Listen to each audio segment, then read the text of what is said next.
Datuk nak tanya soalan berkenaan dengan isu UEC yang dibangkitkan semalam. Boleh komen sedikit tentang isu? Ini adalah kenyataan peribadi saya sebagai seorang yang pernah jadi Presiden GPMS. Secara jujur, saya kurang bersetuju. Saya beranggapan bahawa UEC yang ditubuhkan 1975 dengan sebab-sebab tertentu. Sebab sekolah menengah sendirian China ni dibuat bila mana tidak ada lagi sekolah-sekolah menengah baru China yang ditubuhkan. Maka mereka ditadbir oleh Dong Zong. Dong Zong mentadbir dari segi balan exam, dari segi piawaian, dari segi silibus. Dan silibus-silibus yang berada di sekolah-sekolah di bawah kawalan UEC ni pun bukanlah contentious. Jadi saya punya pandangan, alangkah baiknya diintegrasikan UEC itu di bawah SPM, di bawah sistem beridentitikan negara. Mana mungkin kita ada satu sistem yang mempunyai dua identiti. UEC itu pun tidak ada penzahiran kepada identiti Malaysia. Tak ada nama pun Malaysia. Kurang-kurangnya SPM ada Malaysia. Kalau ada benda yang SPM belum lengkap, boleh diintegrasi, harmonikan. Contohnya, pembelajaran bahasa Mandarin. Teruskan pembelajaran sains sejarah yang mencakupi sejarah negara China umpamanya. Sebab saya faham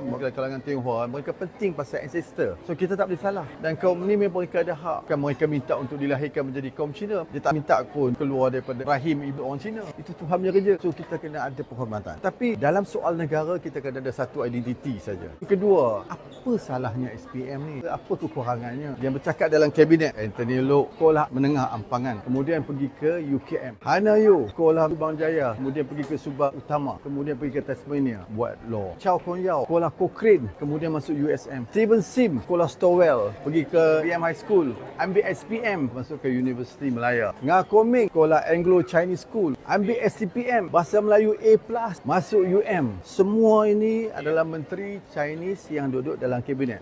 None of them are product of UEC. But they tend to be a good Chinese what? They tend to be a good Malaysian what? Kenapa tak boleh replicate Anthony Loke 1,000 orang daripada sistem yang ada sekarang? Kenapa Anthony Loke dengan Koming tak boleh pergi convince Loke become like me? I become from SPM. I don't come out from UEC, but I'm better person. I am a good Malaysian. So saya rasa kalau hujah saya ni, kalau mereka boleh patah dan adil lah, UEC itu boleh dipertimbangkan. Tapi mereka bagus. Kemudian masyarakat Cina yang paling banyak di rantau ini di Indonesia. Tapi sistem kemasukan universiti tempatan di Indonesia tak ada dua. Satu, biarlah kita beridentitikan satu identiti pendidikan. Bukan menentang UC. Saya kata kekal, tapi integratekan. Bukan dengan alasan bahawa ni bukan pengiktirafan lah, mereka boleh masuk dengan memberi laluan. Saya rasa lebih baik integrate. Nama UC pun tak ada. Gunakan SPM, gunakan STPM ataupun STPM khas ke. Ingat tak dulu kita ada Pak Senawi. Kemudian kita ganti apa? STAM, Sijil Tinggi Agama Malaysia. Sebab Pak Senawi tak ada identiti Malaysia. Saya fikir kalau nak harmonikan, tukarlah.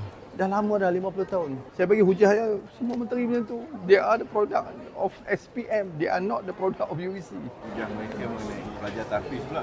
Demikian juga pelajar tahfiz dia ambil sijil-sijil yang berorientasikan sijil Malaysia. Kalau stam lah. Sebab tahfiz kan dia dalam sijil tinggi agama. Dia kena ambil sijil tinggi agama. Saya ni pun daripada sekolah agama. Tapi saya faham silibusnya kadang-kadang memerlukan mereka untuk mengekalkan tradisi, imej, nilai budaya Chinese. Terutamanya dari segi ancestor mereka. Susu galur keturunan. Tak salah. Tapi kekalkan. Semua integrate, harmonikan dengan sistem pendidikan yang ada iaitu SPM supaya beridentitikan satu. Barulah kita dinampakkan sebagai bangsa Malaysia. Kata nak tubuh negara bangsa. Biarlah negara bangsa beridentitikan satu sistem pendidikan.